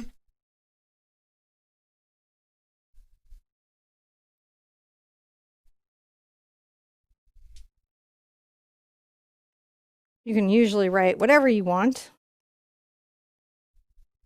into anything. I'm going to go ahead and mist everything because it's getting a little dry. We're really nearing finished. So Really? I'm going to do some bubbles because we haven't bubbled in a minute, and we're doing so well. Ah, there we go. Look at that. That's Right looking now, really yeah, good. we just have a nice old truck sitting in a field, being a happy little truck in a happy little field, Mm-hmm. rusting beautifully. Man. Sometimes I like to say I'm rusting beautifully. Yeah. So A lot of people are looking forward to painting this one. So I think you're going to love it. And again, remember, where I use the airbrush medium, you can use water. Just give your painting a minute to dry. mm-hmm. Make sure everything has a chance to bind. If one of my moderators can throw up the article, it's on justpaint.org, and it's about underbinding in water. So how much water is too much water? If they can find it, they'll share it. If not, I'll put it in the comments or somewhere where you guys can locate it, because it's a very interesting article. It helps you understand where the limits are. Yes. And that's as artists, if we're testing limits, we want to know where they are so we can test them effectively. This is going to be so pretty in a minute. I'm all about testing limits. I know you are. So I'm going to take my white, a little bit of yellow, Well, and start to, I want even more white than that. we've even scienced cheese balls. We have science cheese balls. That was so fascinating. You should tell them I'm going to make little light, almost white grass marks here, because these are so light.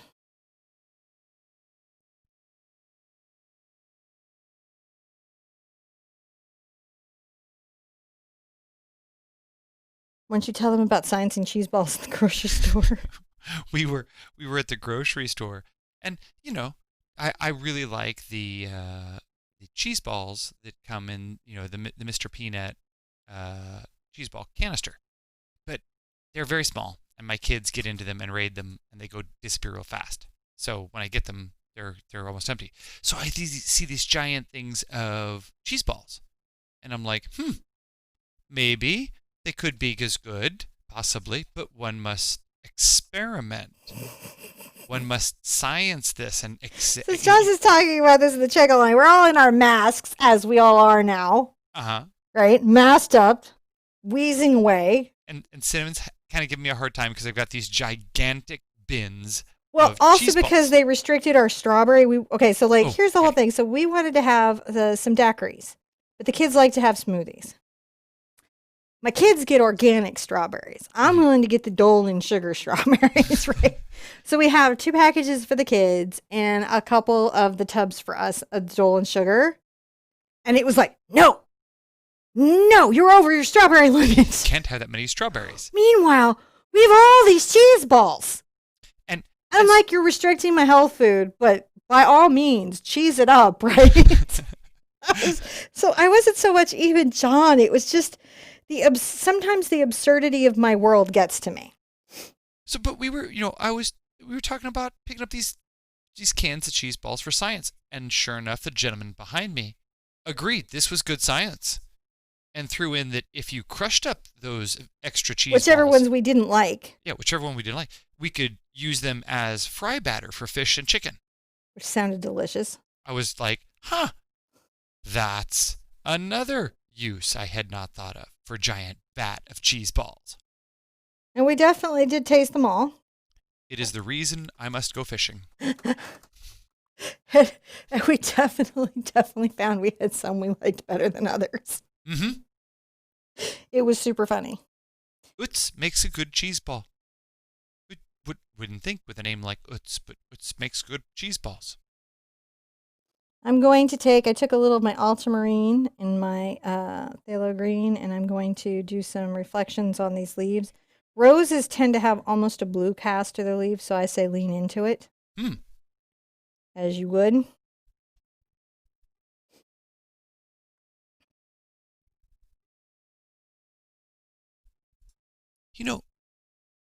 There's something I learned today.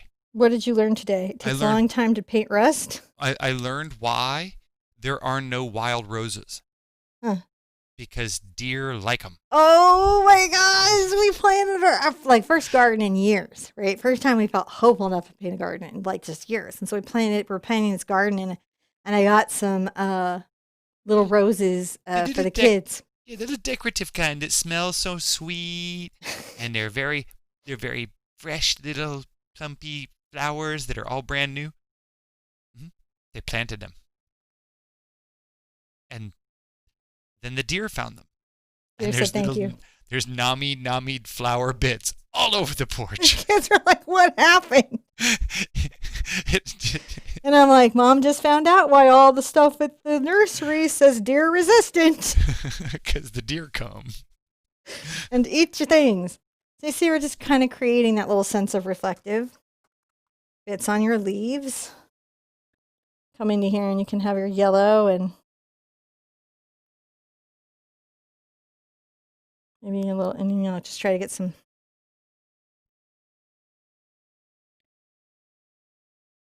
upward leaves here.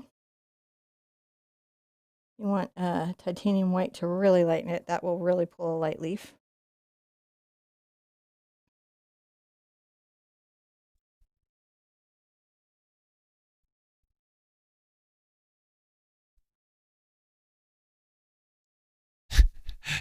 So a lot of folks have some solutions for their deer defense in their garden. Oh my gosh.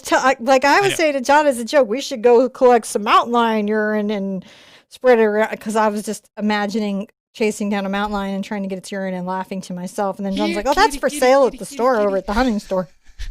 I'm like, another reason that Tiger King is the scariest show ever. Like, that's the other business we didn't know he was in.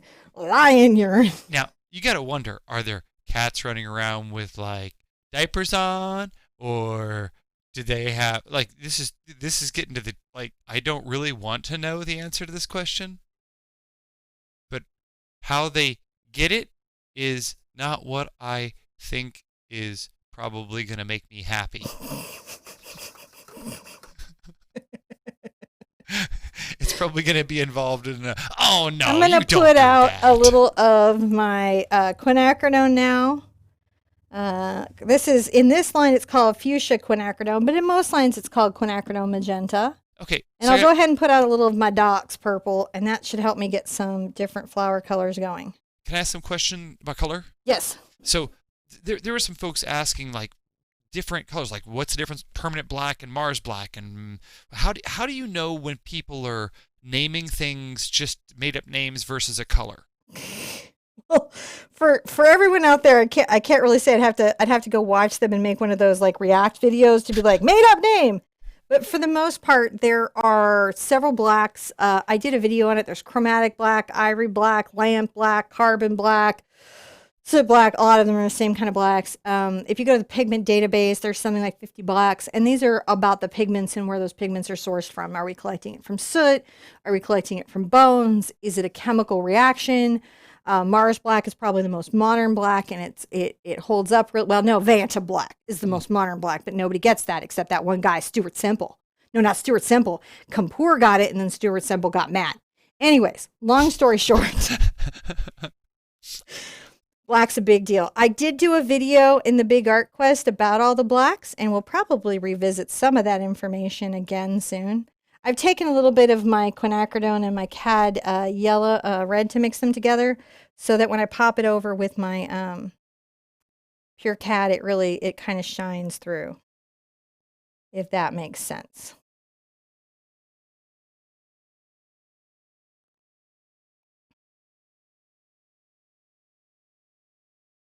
And again, when you're doing flowers, think about, are they round? What are their shapes?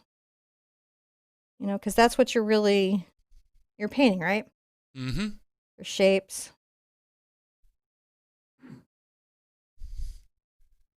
I like to just kind of go through and be like, what color are you? Make some big, make some small. Go ask Alice, I think she'll know. Yep, went there, did that.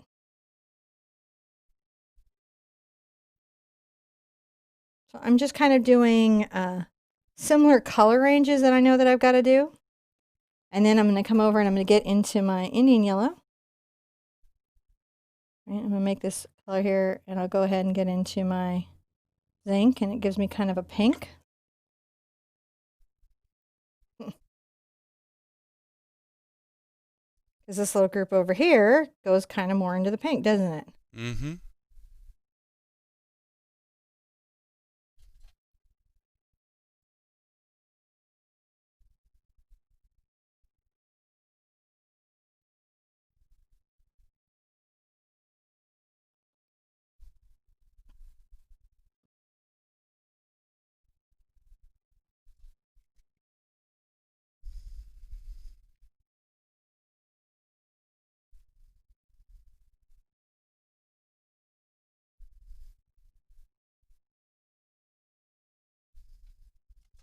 I'm playing with that. Get a lighter value.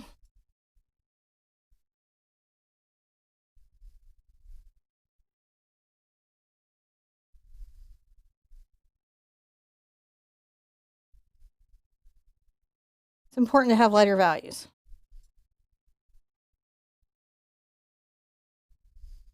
That worked out pretty well. So we're starting to see those flowers pop. Mm-hmm. Now I can come into some just cad red. Could I ask you, could you slide that painting over just a few inches? There we go.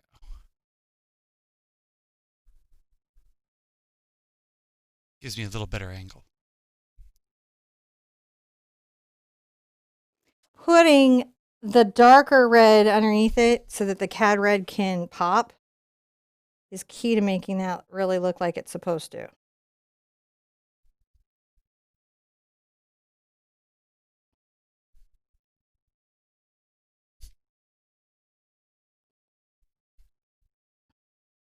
Now I'm going to get some of my orange.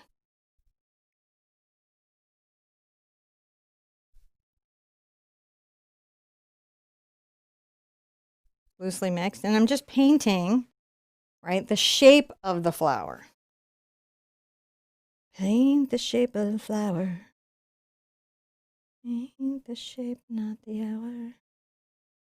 Paint the shape of the flower. Wipe off, but don't rinse. Get some more yellow.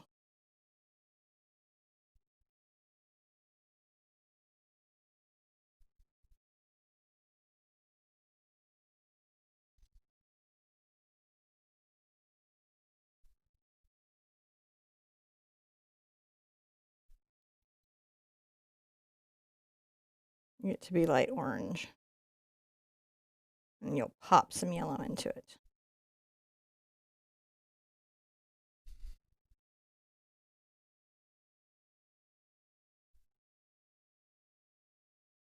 See how we're doing there? Mm-hmm. Isn't that gorgeous? It really is. I've got some great blue, so I'm going to take a little of my ultramarine and maybe get my zincs into this.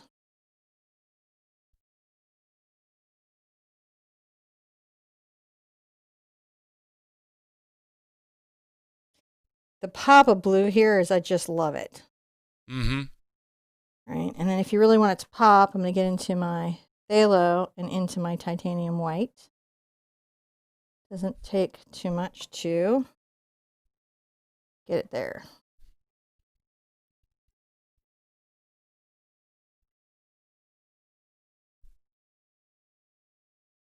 Now that blue is there.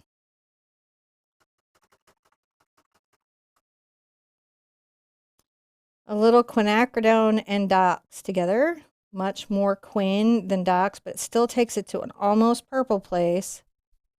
Let's get our zinc into it.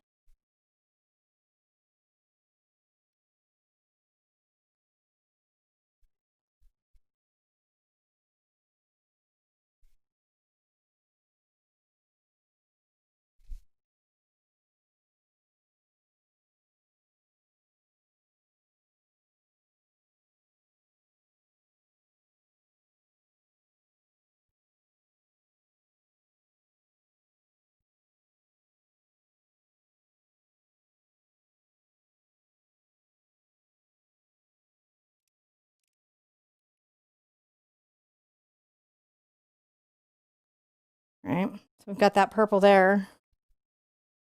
And I'm going to get my titanium white into that purple, very light.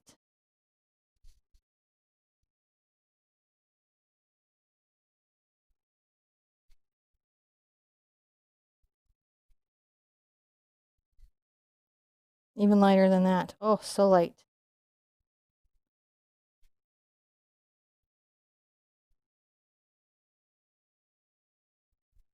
Loosely mixed. Just touching. And what that does is it gives you a little bit of highlight that you'd have on the flower.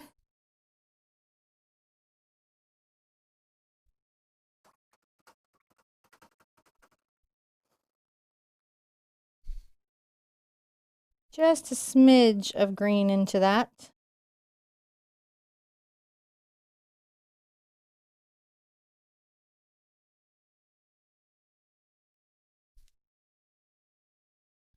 This really is coming along. Yeah, it's pretty much, it's nearly done. Yeah? Yeah. You know, yeah, I've edited some things off the car. That's okay. You know, sometimes, you know, I can just sit there and say, well, it fell off. And sometimes, if someone's not particularly familiar with it, it can be a distraction. Because it may not, the simplicity of something may not translate. You know? Yeah, I'm going to put out a little more white. Oh, thank you, 'Cause Vanessa. this is, oh, what happened? Vanessa sent a wonderful, lovely sticker of Oh, a we're fox going to have hugging to a heart. totally, like, I never put out my Naples yellow. You Napledless. I'm Naples. There you go. I will edit the material list. You could use it very easily, though, in this piece. You could Naple it up. Or go sans Naples. There we go. That gives us that very bright pop of yellow that you expect to have in the truck. So that is our rusted truck almost completely done. I got just one more little thing I want to do.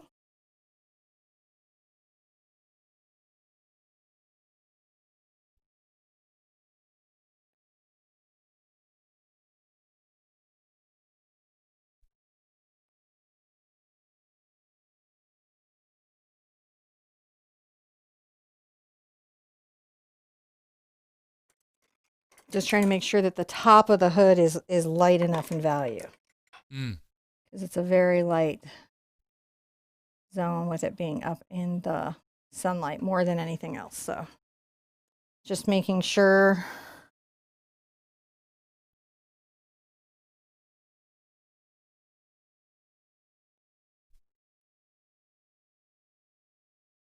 And that's the thing to remember is you can take things like slowly until you're super, super happy with it. Yeah. There we go. I like that. I think that looked out fantastic. So, for self-proclaimed, I can't paint cars. Still seem to be doing it all the time. I'm going to go ahead and see if this is light enough to show up in our grass.